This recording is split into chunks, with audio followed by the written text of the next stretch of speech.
स्वागत दोस्तों, आपका चैनल से सामने होते हैं। चैनल के सबसे पहले सबसे बड़ी घटनाओं को बताएंगे, जहां पर अखिलेश यादव और आईपैक कंपनी यानी प्रशांत किशोर की कंपनी के बीच में चल रही चर्चाओं को लेकर यानी चुनाव की तैयारियों के चर्चा को लेकर विरोध सोशल मीडिया पर शुरू हो चुका है। बताएंगे किस तरीके से लोगों ने प्रशांत किशोर से दूरी बनाने के लिए अखिलेश यादव पर दबाव बनाना शुरू कर दिया है। दोस्तों बताएंगे डिटेल में किस तरीके की रणनीति पर काम कर रहे हैं अखिलेश यादव और समर्थकों की ओर से क्या बयान दिया गया है। दोस्तों डिटेल में जानकारी अब तक पहुंचेंगे। इसी के साथ में राहुल गांधी ने अपने पार्टी के युवा कार्यकर्ताओं को गिरफ्तार किए जाने, हिरासत में लिए जाने को लेकर अपना बयान जारी किया है। बताएंगे क्या बोले हैं राहुल गांधी और इसी के साथ में राहुल गांधी ने अपना अचानक से काफिला क्यों रोका। दोस्तों इसको लेकर भी नई बड़ी अपडेट सामने आई है कि करके चलेंगे आज की सारी बड़ी खबरों की तो। लेकिन उससे पहले अगर आप भी मानते हैं कि अखिलेश यादव समाजवादी पार्टी और कांग्रेस पार्टी सबको मिलकर एक साथ मिलकर उत्तर प्रदेश के चुनावी मैदान में कूदना चाहिए, तो इस वीडियो को लाइक करके लाल बटन दबाकर चैनल को सब्सक्राइब करके बेल आइकन दबाकर कमेंट बॉक्स में अपनी राय जरूर लिखकर बताएगा। ज्यादा से ज्यादा वीडियो को शेयर कीजिएगा। चलते हैं सबसे पहले सबसे बड़ी ब्रेकिंग न्यूज अपडेट की तरफ दोस्तों, जहां पर सोशल मीडिया में आईपैक यानी प्रशांत किशोर से जुड़े हुए संगठन और समाजवादी पार्टी के बीच में चर्चाओं को लेकर बाजार गर्म है कि दोनों एक साथ आकर उत्तर प्रदेश के चुनाव में मिलकर चुनावी मैदान में कूद सकते हैं। दोस्तों यानी समाजवादी पार्टी के लिए चुनावी रणनीति का काम प्रशांत किशोर की आईपैक कर सकती है। पिछले महीने रोबिन शर्मा जो डायरेक्टर है शो टाइम कंसल्टेंसी के और अखिलेश यादव के साथ में इनकी बातचीत हुई है। इस मुलाकात के बाद दोनों पक्षों ने साथ में मिलकर काम करने का फैसला लिया है। दोस्तों बड़ी बात यह है कि आईपैक प्रशांत किशोर की संस्थान है और इससे जुड़ने पर समाजवादी पार्टी के समर्थकों में जबरदस्त गुस्सा देखने को मिल रहा है। दरअसल हुआ ये कि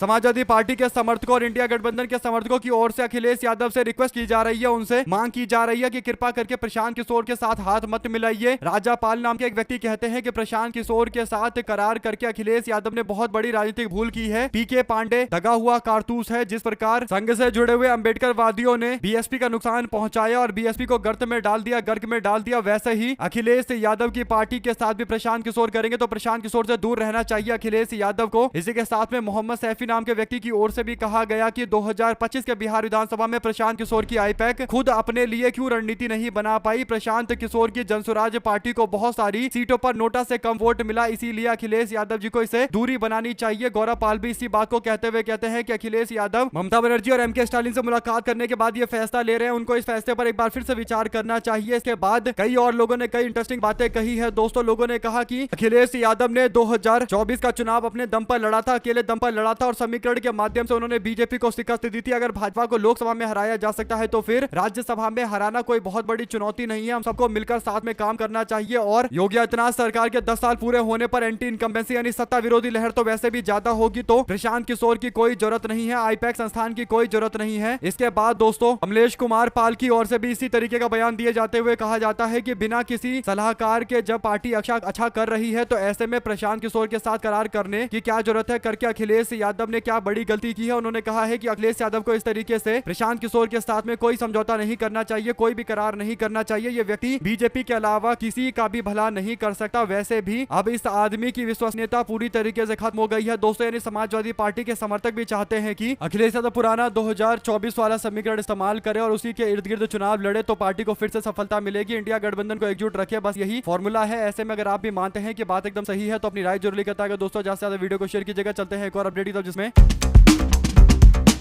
राहुल गांधी मध्य प्रदेश के अंदर पार्टी के कार्यकर्ताओं को संबोधित कर रहे थे। किसानों के महाचौपाल में राहुल गांधी एफटीन फाइल से जुड़े मामले का मुद्दा उठा रहे थे। साथ ही साथ भारत और अमेरिका के बीच में हुए डील के मामले में जिस तरीके से किसानों को पूरी तरीके से अकेला छोड़ दिया गया, दोस्तों इस बात को लेकर भी राहुल गांधी नाराजगी जता रहे थे। राहुल गांधी ने एफटीन फाइल में नरेंद्र मोदी का नाम सामने आने के बाद बोला कि नरेंद्र मोदी ने एफटीन फाइल में नाम आने के बाद ट्रंप के आगे घुटने टेक दिए हैं। राहुल गांधी ने कहा कि यह डील नहीं बल्कि किसानों के दिल में तीर मारने जैसा है, यानी बीजेपी की सरकार ने किसानों को सीधे तौर पर नुकसान पहुंचाया है और भाजपा सरकार इस पूरे मामले पर कोशिश कर रही है कि किसानों को गुमराह किया जाए। लेकिन हकीकत यह है कि किसानों को भी पता चल चुका है कि उनके खिलाफ डील करके आए हैं बीजेपी के लोग और अमेरिका के हाथ में देश के किसानों को बेचा गया है। ऐसे में दोस्तों राहुल गांधी स्पष्ट तौर पर चौपाल के अंदर बीजेपी सरकार के द्वारा किए गए डील पर निशाना साध रहे हैं, जिसमें 18% टैरिफ भारत के सामानों पर लगेगा जो अमेरिका में बिकने जाएंगे और अमेरिका से आने वाले सामानों पर 0% का टैरिफ लगेगा, जिस कारण से भारत के अंदर अमेरिका के कई सारे एग्रीकल्चर यानी खेत से जुड़े जुड़े हुए जो प्रोडक्ट है दोस्तों वो सस्ते बिकेंगे, जिस कारण से भारत में उन प्रोडक्ट का जो उत्पादन होता है वो काफी ज्यादा प्रभावित होगा। आप लोग इस पूरे मामले में अपनी राय जरूर लिखकर बताएगा। ज्यादा से ज्यादा वीडियो को शेयर कीजिएगा। चलते हैं एक और अपडेट की तरफ दोस्तों, जिसमें लोकसभा में विपक्ष के नेता राहुल गांधी मंगलवार को यानी आज अपने आवास के जब बाहर निकले तो एक ऐसा नजारा देखने को मिला दोस्तों, जिसके बाद राहुल गांधी ने अपनी गाड़ी को रोका। दरअसल भोपाल जाते वक्त राहुल गांधी को रास्ते में घायल ऑटो रिक्शा वाला दिखता है, जिसके बाद राहुल गांधी अपना काफिला रोक लेते हैं और उसकी मदद करने के लिए गाड़ी से बाहर निकलते हैं। इसके साथ ही विपक्ष के नेता राहुल गांधी ने अपने साथियों को घायल को उचित चिकित्सा यानी उचित डॉक्टरों का प्रबंध करने की सहायता सुनिश्चित करने का निर्देश दिया। दोस्तों घायल ड्राइवर ने समाचार एजेंसी से बताया कि राहुल गांधी ने मुझसे पूछा कि मुझे चोट तो नहीं लगी, तो मैंने उन्हें सब कुछ समझाया। उन्होंने कहा कि अस्पताल जाओ, इलाज कराओ। इसी बीच कांग्रेस पार्टी के अध्यक्ष मल्लिकार्जुन खड़गे, विपक्ष के नेता राहुल गांधी अंतरिम भारत और अमेरिका व्यापार ढांचे के खिलाफ एक बड़ा विरोध प्रदर्शन का नेतृत्व करने के लिए भोपाल में मौजूद थे और दोनों नेताओं की ओर से जो सबसे ज्यादा जिस मुद्दे पर निशाना साधा गया दोस्तों वो अमेरिका और भारत के बीच में ट्रेड डील, जिसमें भारत के खिलाफ सारे बड़े फैसले लिए गए थे। आप लोग इस पूरे मामले अपनी राय जरूर लिखकर बताएगा। साथ साथ चलते हैं एक और अपडेट की तरफ में।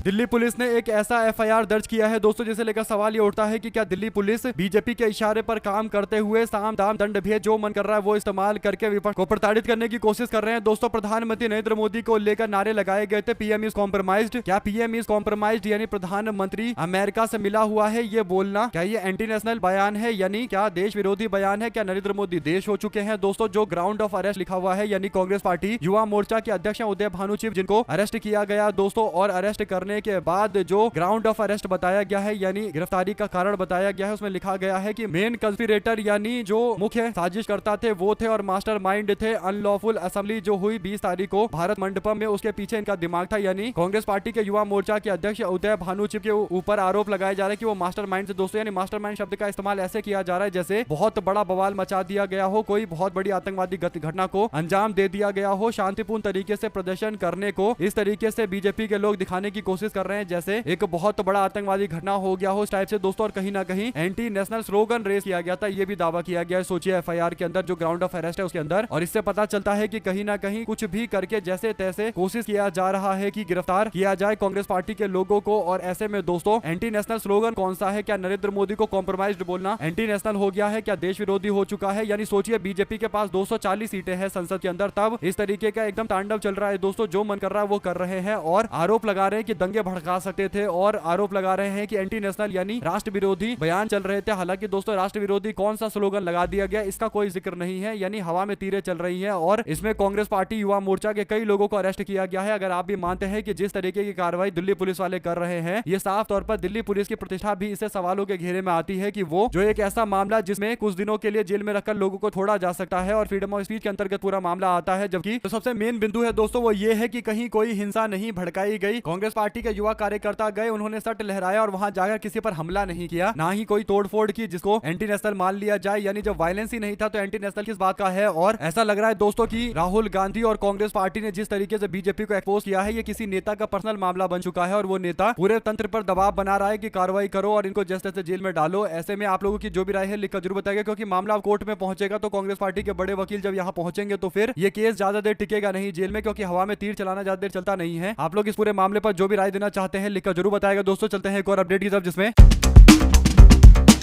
कांग्रेस पार्टी छोड़कर बीजेपी में गए भूपेन बोरा को अब अपना फैक्ट चेक हो गया है दोस्तों, यानी पता चल चुका है कि उनकी हैसियत क्या है। वो भारतीय जनता पार्टी में गए और कांग्रेस पार्टी पर जमकर आलोचना करते हुए बयान दे रहे थे। इसके बाद जब वो बीजेपी में गए तो उसके बाद उन्होंने फैसला लिया कि वो अपने विधानसभा के अंदर बाइक रैली निकालेंगे और बाइक रैली से समर्थन जुटाएंगे। बाद में पता चला कि वो बाइक रैली से समर्थन जुटाने के लिए गए तो उनके क्षेत्र में बीजेपी के कार्यकर्ता बाइक रैली में शामिल ही होने नहीं आए, क्योंकि उनको पता है कि ये कांग्रेस से आ गया है। हमारे विधानसभा क्षेत्र के अंदर जो नए नेतृत्व के लोग हैं उन सबकी राजनीति को खत्म कर देगा, बीजेपी इसको टिकट दे देगी और जो पुराने कार्यकर्ता है उनको घर में बिठा दिया जाएगा, ठंडे बस्ते में डाल दिया जाएगा। और इसीलिए नाराजगी जताते हुए कोई भी बाइक रैली में नहीं आया दोस्तों, जिस कारण से इनको अपनी बाइक रैली रद्द करनी पड़ी है और इनको और ज्यादा विरोध का सामना बीजेपी के अंदर करना पड़ेगा। हमारे साथ लगातार जुड़े रहने से दोस्तों का बहुत बहुत धन्यवाद। आप लोग देख रहे थे आपका जय हिंद जय भारत। ज्यादा से ज्यादा वीडियो को शेयर कीजिएगा। बहुत